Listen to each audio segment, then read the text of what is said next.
Are you ready to learn the real truth about how brave settlers survived in the endless frozen wastelands without a single source of open fire inside their homes? We are used to seeing cozy cabins with blazing hearths in movies, but the reality of the frontier was much harsher and more prosaic. In conditions of total resource scarcity, people had to resort to incredible tricks just to survive until spring.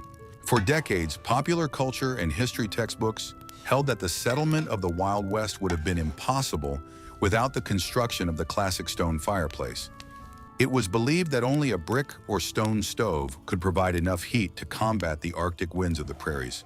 However, archival records and archaeological finds tell us a completely different story about the development of the pioneers' way of life. Watch this video to the end, and you will discover the amazing secrets of ancient engineering. You will learn how the clever use of simple earthen pits and stones preheated outside saved entire families from certain freezing. We will tell you how this unusual method of heating helped people survive the harshest winters on the Great Plains without a single stove in their homes.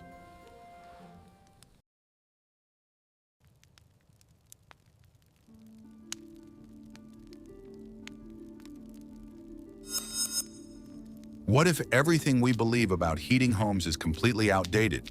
The pioneers of the Wild West faced an acute shortage of building materials for the construction of full-fledged stoves. Stone and clay required time to extract and process. Therefore, the first temporary dwellings were heated using hidden earthen reservoirs. This technology involved creating deep recesses directly in the earthen floor of the hut. The recess was located strictly in the center of the room for even distribution of heat energy. The size of such a reservoir depended on the area of the building itself. The bottom and walls were tightly compacted to prevent soil erosion. Massive river boulders or pieces of rock were placed inside the prepared recess. These stones were preheated on a large fire outside the hut. The red-hot elements were carried inside using thick leather straps or wooden poles. This approach completely eliminated the possibility of an open flame inside the cramped room. The process of heating the stones required a constant supply of wood or dry brush outside. The men spent the entire daylight hours gathering fuel. The stones themselves were chosen very carefully, without cracks or chips. Porous rocks were avoided, as they could split due to sudden temperature changes. After the hot boulders were placed in the pit, the process of slow heat release began. The stones served as a natural heat accumulator, maintaining a high temperature for many hours. The air in the hut warmed evenly from floor to ceiling. This system worked on the principle of modern heated floors. Ordinary sand or dry earth was used to regulate the temperature. If the stones radiated too much heat, they were partially covered with soil. The layer of earth created a barrier that slowed down heat exchange with the environment. As the boulders cooled, the soil was gradually removed with wooden shovels. The absence of open combustion inside solved the main problem of early shelters. Carbon monoxide and acrid smoke did not accumulate in the huts. Settlers could sleep safely with the doors and windows closed. Ventilation was provided only through natural gaps in the walls and roof. During the harshest frosts, the stones were replaced twice a day. In the morning, the cooled cobblestones were taken outside to a new fire. A fresh batch of hot stones was placed in their place. This continuous cycle ensured a stable microclimate in the dwelling. This heating method was actively adopted by the indigenous peoples of the Great Plains. For centuries, the inhabitants of the prairies used heated stones in their tents and semi-dugouts. European settlers simply adapted this technology to the rectangular architecture of wooden log cabins. Knowledge was passed from one group of settlers to another. As a result, this simple engineering idea saved entire settlements during their first winters. The technology did not require complex tools or special construction skills. We are very interested in hearing your point of view, so please write in the comments whether you agree with such survival methods. Be sure to subscribe to our channel so you don't miss out on new historical research.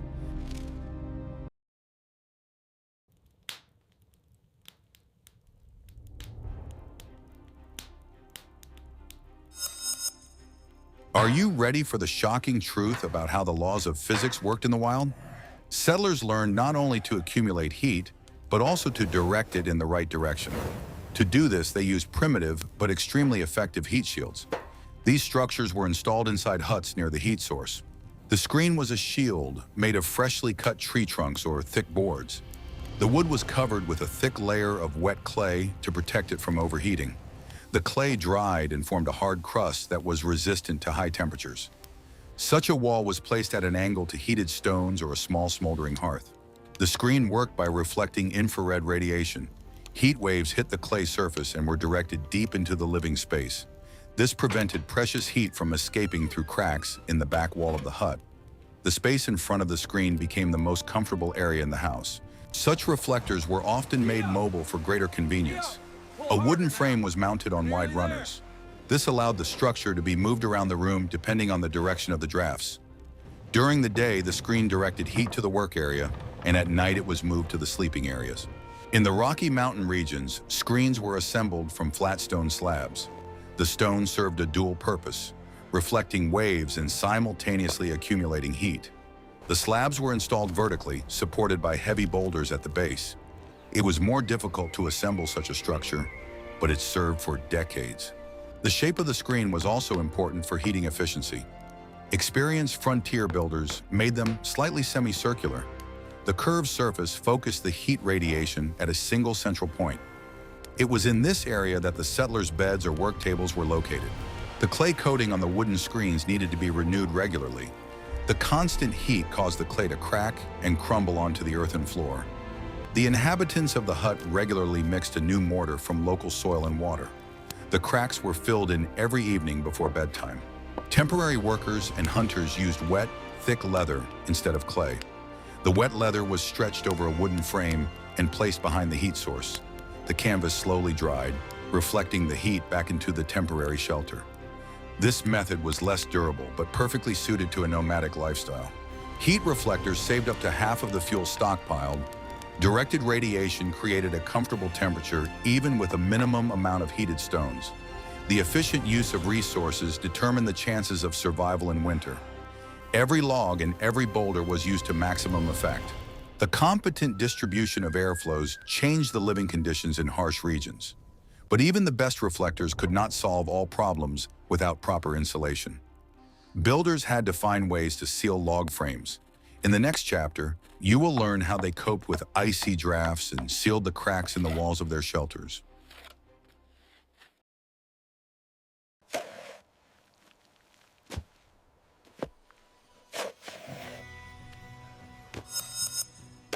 The secret that people pay thousands for lies in using the earth itself as a blanket.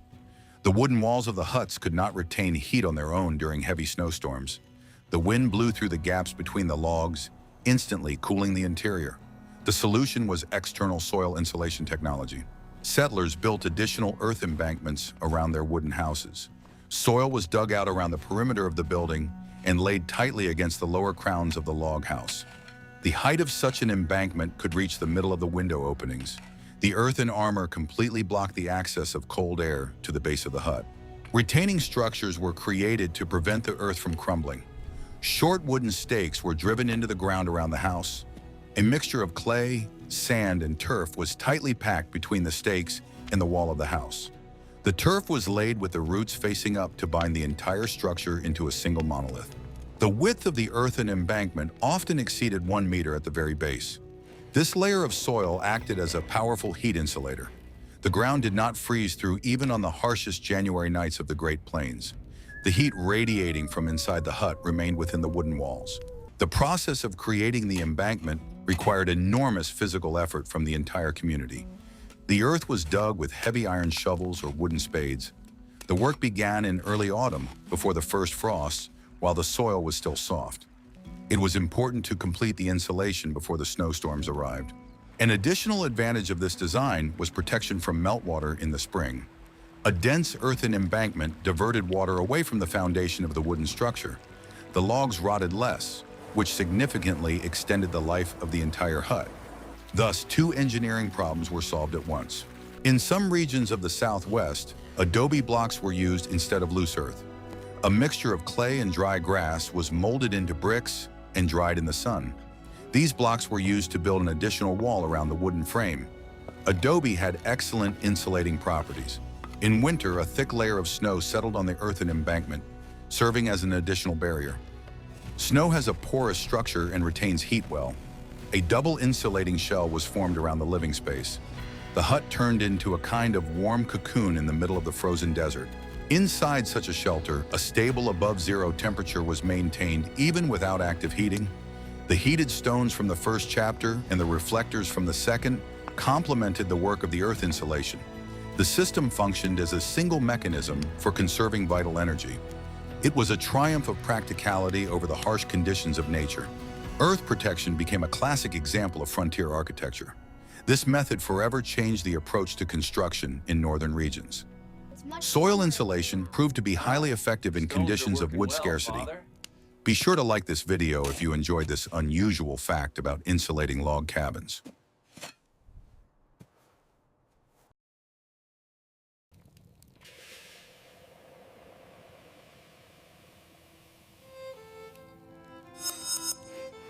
What was found in the old archives is striking in its ingenuity when it comes to nighttime rest. Nights on the Great Plains brought a sharp drop in temperature that thick walls alone could not compensate for. Sleeping quarters required a separate approach to heating. Settlers and nomadic workers found a solution in the use of ordinary river sand. Sand has a high heat capacity and is able to release stored energy over a long period of time. During the day, the loose material was heated on large metal sheets next to a street fire. The sand was constantly stirred with iron shovels to ensure that all layers were heated evenly. The temperature was brought to a point where the material became hot but not burning. The heated sand was poured into thick bags made of thick canvas or leather. The fabric was sewn with a double seam so that small grains of sand would not spill out. These bags were placed on wooden bed frames or directly on the floor. Thick blankets were spread over the sand pillows. A person would lie down on such a heated bed, receiving warmth from below throughout the night. The slow heat transfer of the sand prevented freezing even when the main room cooled down. The bags took the shape of the body, creating additional orthopedic comfort. It was a harsh but extremely effective replacement for down quilts. The size and shape of the bags depended on their purpose. Large, flat ones were used as mattresses for spacious beds. Small, oblong bags were placed at the feet to prevent frostbite. Local heating of the extremities was critical to maintaining health. Trappers in the Rocky Mountains often poured heated sand directly into depressions in the ground. The pit was covered with a thick layer of dry grass or fir branches. Such an improvised sunbed saved hunters during long journeys far from settlements. The sand retained heat until dawn. In the morning, the cooled sand was taken outside again for the next heating cycle. This process became an integral part of the daily routine of frontier residents. The material did not wear out and could be used for several winter seasons in a row. It was only necessary to monitor the integrity of the fabric bags. In the absence of sand, small river pebbles or gravel were used. The technology remained unchanged, only the filler of the heat bags changed. Pebbles heated up faster, but also gave off heat a little more intensely. The choice of material depended solely on the geographical location of the hut. The use of loose heat carriers became a real salvation in conditions of firewood shortage. Local heating of the sleeping area required much less resources than heating the entire volume of the hut. Fuel savings allowed the meager reserves to be stretched until the spring thaw. Each method was aimed at maximum energy conservation. Sand beds helped to survive the coldest hours of the day with minimal expenditure. Local heating of rest areas reduced the overall need for firewood, but the settlers needed to keep the heat inside the wooden structures themselves without using the earth outside. In the next chapter, you will learn what materials were used for the internal insulation of the log walls of the hut.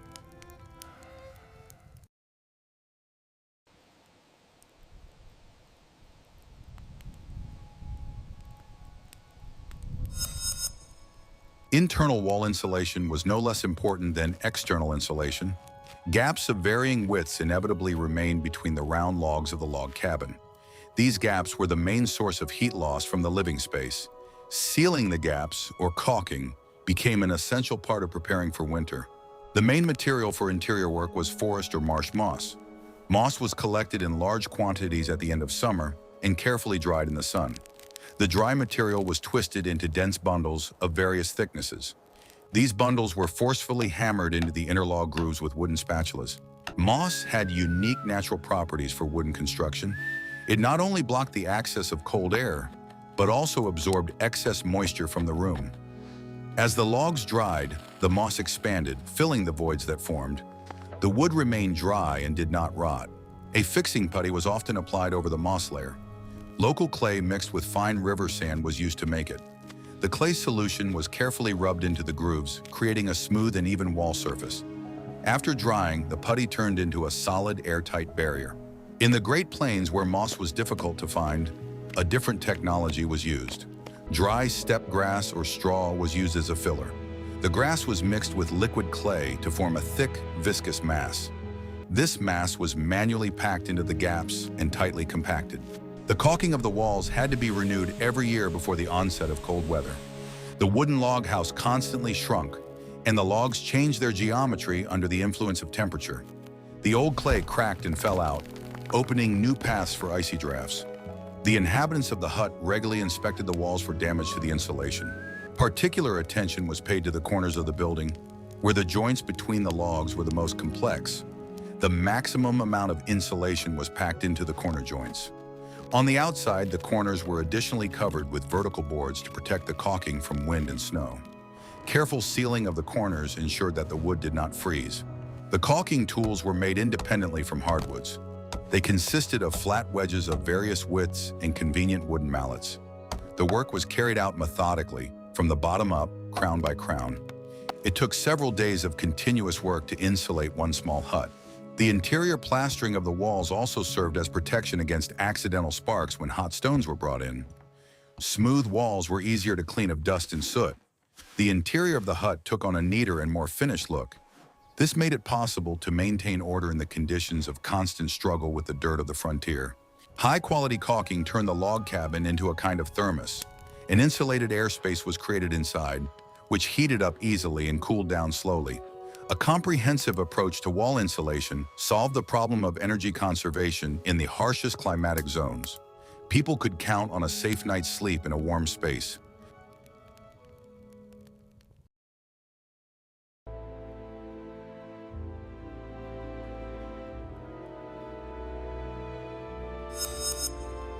The hidden truth that everyone keeps quiet about is that the absence of a fireplace did not eliminate ventilation problems. Many mistakenly believed that a tightly closed door and caulked walls guaranteed safety and comfort. However, any living space required a constant supply of fresh air to ensure normal breathing for people. In the small space of a hut, the air quickly became saturated with carbon dioxide. With the building completely sealed, there was a real risk of oxygen deprivation during sleep. In the morning, people could wake up with a headache or not wake up at all due to suffocation. Therefore, the settlers had to develop complex engineering systems for safe air exchange. Once inside the house, this airflow slowly spread across the earthen floor without creating drafts at waist level. The latches on the supply and exhaust vents always worked synchronously and in pairs. It was impossible to open only the exhaust vent, as without the supply of air, there would be no draft. Special tricks were used to prevent the icy air from the street from instantly cooling down the heated room. A small internal box made of thick boards was installed in front of the supply vent. It served as a kind of buffer and labyrinth for the incoming flow. The air from the vent entered this box, changed direction, and slowed down. Some of the hot stones were placed inside the box or close to it. The flow had time to heat up from the proximity of the boulders before it entered the living area. Only after such preparation was the fresh air distributed throughout the hut. In areas with strong winds and blizzards, the ventilation openings required additional protection. Outside, they were covered with special wooden visors or shields. These structures prevented strong gusts of wind from blowing snow dust into the shelter. The direction of the protective canopies had to be changed several times during the winter.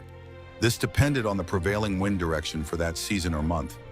Fine-tuning the system required constant attention from the inhabitants and adjustments after each change in weather. Another interesting trick was to use the natural properties of the tree itself. The most resourceful builders sometimes used the hollow trunks of small trees as supply channels. The core was hollowed out or burned out to obtain a long wooden pipe. Such a pipe was laid deep under the earthen embankment, which insulated the walls of the house from the outside. One end was led far out into the street, and the other went directly inside the house at floor level. Passing a long way underground, the frosty air had time to warm up a little from the natural geothermal heat of the soil.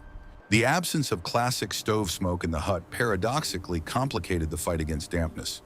A conventional fireplace or stove excellently drew moist air out into the pipe along with the combustion products. In huts with heated stones, there was no natural draft of this magnitude. Moisture from people's breath, cooking, and drying clothes accumulated under the roof and on the walls. This threatened the appearance of mold and rotting wood, which was dangerous for the structure.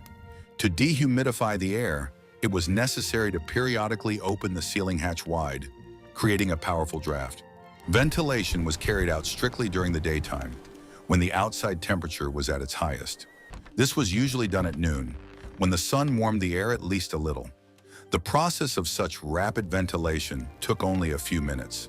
During this short time, the air in the room was completely renewed and excess moisture evaporated.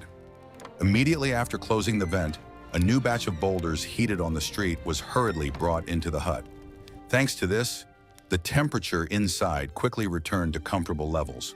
Proper management of airflows required a great deal of life experience and an understanding of physical processes. The frontier dwellers intuitively struck a balance between preserving precious heat and supplying the necessary oxygen. It was an art of survival that they learned through their own mistakes. Any miscalculation in ventilation could cost the health and lives of all the inhabitants of a log house. Too strong a draft led to hypothermia and illness, while too weak a draft led to poisoning from stale air. Precise calculation of the openings guaranteed safety during long and harsh winters. Controlling the air inside such a primitive hut was a difficult but vital skill. Precise adjustment of the circulation allowed them to avoid severe stuffiness and excessive cooling of the dwelling.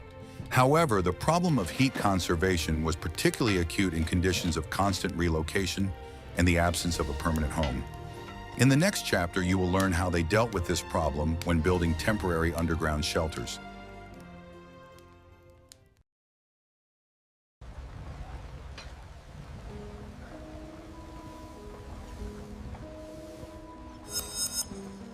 The development of the Wild West required a huge amount of mobile and unpretentious labor. Transcontinental railroad builders, loggers, and miners were constantly moving beyond the frontier. They did not stay in one place for more than a few months following the work. It made no sense to build permanent log cabins for such temporary stops. That would have required too much time and resources, which the workers simply did not have. Their shelters had to be as quick to build as possible and suitable for harsh winter conditions. The main type of housing for such nomadic brigades was semi-dugouts or niches dug into the ground. Usually a steep hillside, the bank of a ravine, or a natural elevation was chosen. A deep square space resembling a cave was dug out of this slope with shovels and pickaxes. 3 walls of such a shelter were formed by the soil itself, which retained heat perfectly. The earth served as an excellent insulator, protecting from the wind much better than thin boards. The facade was built from any materials at hand, most often from shingles or log scraps. A low door was cut into the front wooden wall, forcing those entering to bow. Windows were usually not made at all in such structures so as not to lose heat. This turned the dwelling into a dark but warm burrow, protected from the outside environment. The roof of the dugout was usually flat or only slightly sloped for water drainage. A thick layer of turf and brushwood was laid on top of a light wooden frame made of branches. The turf was cut into squares directly from the grass and used as a kind of brick. Over time, the grass roots in the turf became even more intertwined, creating a durable waterproof carpet. Such a roof could withstand the weight of a person or animal that accidentally wandered onto it. In winter, it was additionally covered with a thick layer of snow. The snow cap on the roof turned into a reliable heat-insulating shield, keeping the heat inside. Such dugouts were heated using the familiar method of underground reservoirs with stones. In a confined space, half buried in the ground, very little heat energy was required. A few hot boulders could maintain a positive temperature in the dugout throughout the night. Geothermal heat from the earthen walls further reduced energy loss. The ground froze slowly, giving off the heat accumulated over the summer to the living space. The interior of the dugout was strictly zoned for maximum space efficiency. The sleeping quarters were located in the deepest part, near the rear earthen wall. These were usually bunks thickly covered with dry leaves or fir branches. This area was the warmest and most protected from drafts coming from the entrance. Closer to the wooden facade was the work area and a reservoir for hot stones. The doorway rarely had a real door on hinges due to a shortage of iron. Most often, the entrance was covered with a thick piece of canvas, a bison skin, or an old woolen blanket. The heavy fabric fit tightly against the doorframe, preventing warm air from escaping. When entering and exiting, people tried to pull the curtain aside only for a moment. Primitive tallow lamps were used to light such deep and dark shelters. Molten animal fat was poured into a clay or metal dish. A wick twisted from a strip of old cloth or moss was dipped into this liquid. The lamp gave off a dim, flickering light and smoked heavily, covering the ceiling with soot. But at the same time, it gave off a noticeable amount of extra heat. In the confined space of a dugout, even such a weak source played an important role in heating. The main problem with dugouts was constant dampness and seeping groundwater. It was especially difficult in the spring. During the active snowmelt period, water could seep directly from the walls or drip from the ceiling, turning the floor into a dirty mess. These sleepers, impregnated with creosote and technical oils, were excellent at resisting wind and moisture. Although the smell of chemicals inside was unbearable, it saved the wood from rotting in the damp ground. Dry grass was brought into these gloomy boxes to create warm beds. Construction crews often combined several dugouts into one large underground complex. The shelters were connected by short covered passages or trenches. This created a kind of underground village where people could visit their neighbors. This system allowed workers to communicate and exchange food and tools without going out into the icy wind. This was important for maintaining morale in the harsh conditions of isolation. In addition, living together in cramped spaces helped to conserve the collective warmth of human bodies. Temporary underground dwellings became a true symbol of hard labor on the frontier of civilization. They were incredibly cramped, dark, and perpetually damp, but they served their main purpose. These burrows gave people a chance to survive the night and regain their strength before a new workday. Dugouts saved the lives of thousands of workers in the complete absence of traditional building materials. Where there were no brick ovens or good timber, people used the earth itself. They survived thanks to incredible perseverance, endurance, and simple but effective engineering. Here is an expanded version of the text. I have retained the structure, style, and transitions, increasing the volume and breaking the text into more paragraphs for ease of narration.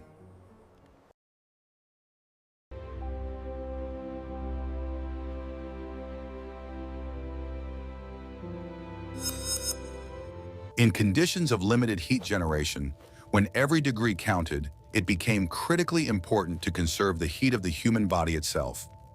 The architectural design of the hut only worked in close conjunction with the correct use of textiles and thick leather.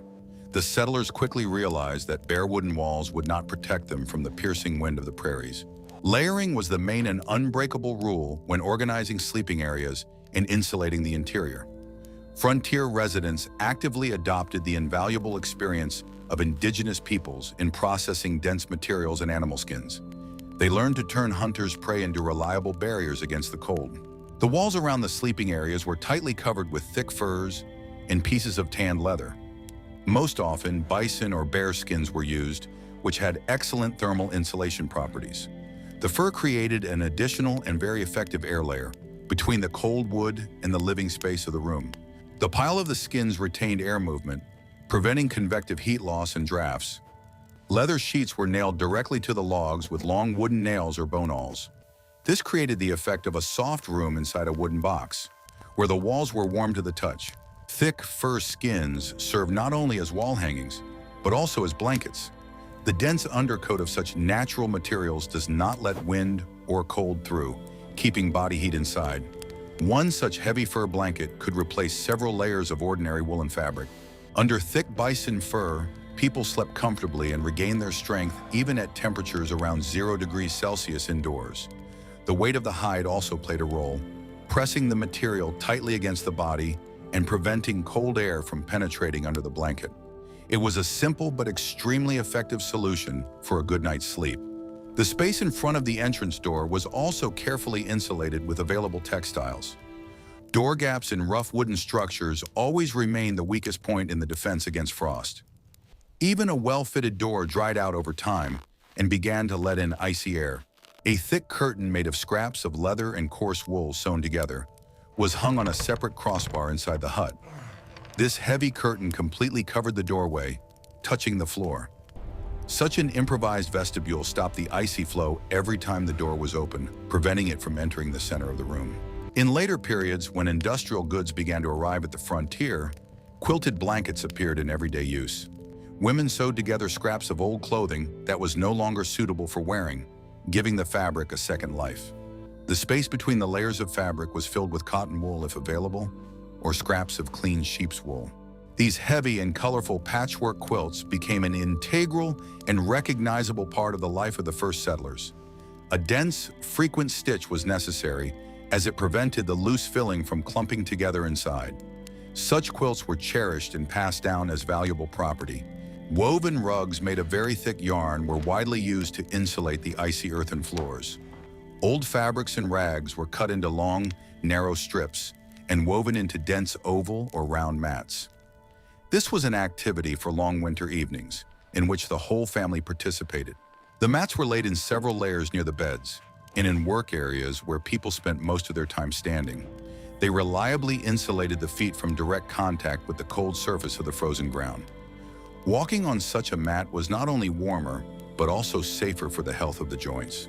Clothing inside the hut also strictly followed the iron rule of layering. People almost never took off their thick knitted sweaters and woolen pants, even during the night. Undressing down to one's underwear in such conditions would be reckless and could lead to hypothermia. Natural sheep's wool was valued for retaining its heat-insulating properties, even when absorbing moisture from the body.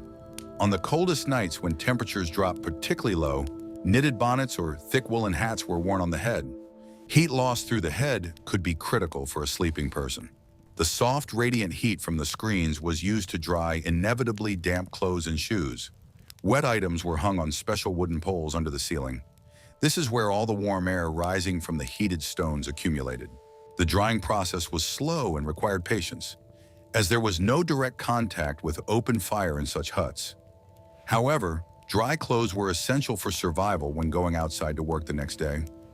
Putting on damp clothes in the morning in the cold was a sure way to get sick. Fabrics and leather required careful care and regular cleaning of accumulated dust and dirt. Carpets were beaten and thick fur items were aired only on clear, frosty days. Severe frost perfectly refreshed heavy materials and killed small insects. The cold also prevented leather and fur from deteriorating, preventing them from becoming moldy due to the internal dampness of the dwelling. The preservation of textile inventory directly affected the comfort and safety of the entire winter. Losing a warm blanket due to rot was an unacceptable luxury. Textile insulation completed the creation of a closed thermal circuit inside the dwelling.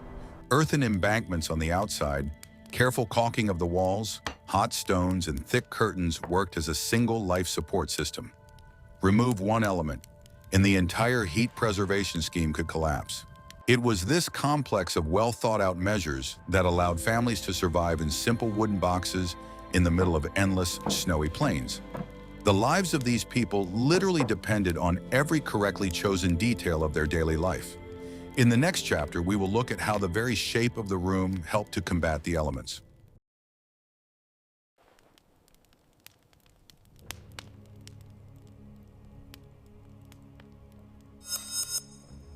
The geometry and internal zoning of the hut played no less a role than the thickness of the walls or the insulation materials.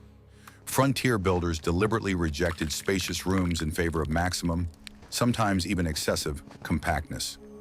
This decision was dictated by harsh necessity, not a lack of materials. The windows in such winter shelters were made tiny, more like loopholes, and were located exclusively on the south side. Only scant sunlight penetrated through them, providing a small amount of additional heat on clear days. Large windows were an unaffordable luxury in terms of heat loss. Glass was a very rare, fragile, and incredibly expensive material in the Wild West at that time. Most often, window openings were simply covered with oiled, translucent parchment. Sometimes thinly tanned rawhide or even bull bladders were used, which allowed dim light to pass through. The interior of the hut was clearly divided into temperature zones depending on the distance from the heat source. In the very center of the room, next to the pit for hot stones, there was always a common table. It was the heart of the house, a place for eating, talking, and women's handicrafts. This is where the maximum amount of radiant energy reflected from the heat screens and coming from the boulders was concentrated. Wooden beds were placed along the blind northern walls, where it was coldest. This arrangement protected sleepers from drafts, but required a large number of warm blankets. The entrance door was always designed and cut on the leeward side of the building. It had to be protected from the icy north winds that prevailed in this area. A mistake in the location of the entrance could result in the hut being instantly cooled down with each visit. The door opened strictly inward, which was an important safety rule. If a lot of snow fell during the night, it would be impossible to open a door that opened outward. Opening inward allowed the inhabitants to dig out the exit in case of heavy snowdrifts. Outside the entrance, there was often a small, roughly constructed wooden vestibule. It served as a storage area for dry firewood, tools, and various outdoor equipment, but its main function was to create an additional air chamber. The vestibule created a buffer zone between the bitter cold outside and the relatively warm living room. People would first enter the vestibule, close the outer door, and only then open the inner door. This significantly reduced heat loss when entering and leaving the dwelling. The furniture inside the hut was rough, massive, and placed mainly along the outer walls. Heavy wooden chests with clothes, grain, and supplies served as an additional physical barrier to drafts. They covered the gaps and joints of the logs at floor level. These interior items acted as internal heat insulators, creating another layer of protection. The center of the room always remained free of bulky objects. This was necessary for the safe movement of heavy hot boulders from the entrance to the pit. Sleeping areas were often organized in the form of closed wooden boxes resembling large wardrobes. These alcoves created their own separate microclimate, isolated from the rest of the large room. This solution was especially popular with families with small children. The doors or thick curtains of the sleeping box were closed at night, leaving only a small gap for air. The heat of human breath was retained inside, and the temperature was higher than in the room. This effective method was borrowed by settlers from the architecture of Northern Europe and Scandinavia. People were taught not to stand in the doorway thinking and not to create unnecessary air currents with quick movements. Every action inside the house was subject to one main task: maximum energy conservation. This became a habit and second nature for the frontier residents. Architectural minimalism and rigorous mathematical calculations allowed people to survive in the most extreme situations.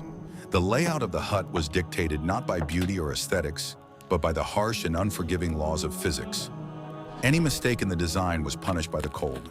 Compact, dark, and thought out to the smallest detail, the dwelling became a real fortress. It protected fragile people from the deadly breath of the Great Plains cold.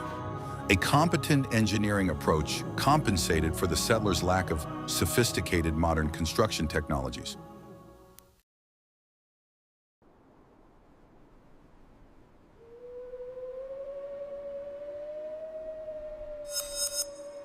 Survival in smokeless huts required the strictest discipline and a clear distribution of roles among all inhabitants. The heating process was continuous and depended on the coordinated work of the inhabitants. The men took on the most difficult tasks of gathering firewood and providing for the community's external needs. Their work in the cold determined how much heat energy the house would receive. Finding suitable stones and transporting them to the hut was an extremely difficult task. Icy boulders were dug out from under the snow in the beds of frozen rivers. People were also responsible for maintaining a large outdoor fire in which these stones were heated. The fire burned continuously, requiring regular additions of thick logs. Women controlled the internal climate of the hut and monitored the heat shields. They adjusted the position of the hot stones in the earthen pit, sprinkling them with sand to reduce the heat. They were responsible for the condition of the textiles, drying clothes and caulking small cracks.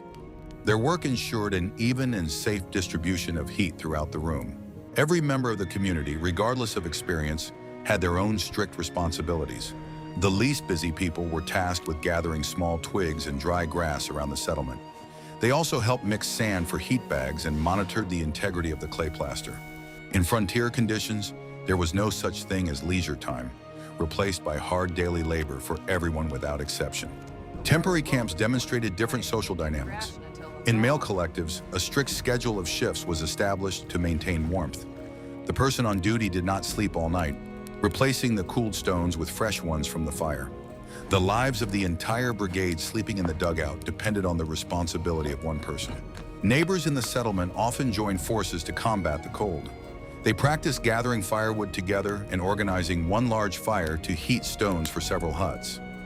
This saved scarce fuel and reduced the burden on individual builders.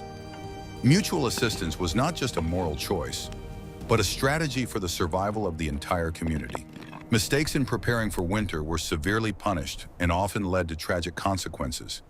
An insufficient layer of earthen embankments or poorly dried moss for caulking resulted in disaster. Settlers learned from the bitter experience of others, passing on their knowledge to newly arrived families. The advice of the elders was valued above any official instructions. The long winter months spent in a cramped space around an earthen pit with stones brought people together. The inhabitants spent their evenings repairing equipment, sewing clothes, and talking quietly. The lack of bright light from an open fire was compensated for by the warmth of human communication. These long winters shaped the special, resilient character of the inhabitants of the Wild West. Overcoming extreme conditions without the usual comforts required incredible willpower. The constant struggle for warmth became a routine that required concentration and patience. Psychological endurance was as important as physical strength. The settlers did not just survive, they laid the foundation for future generations.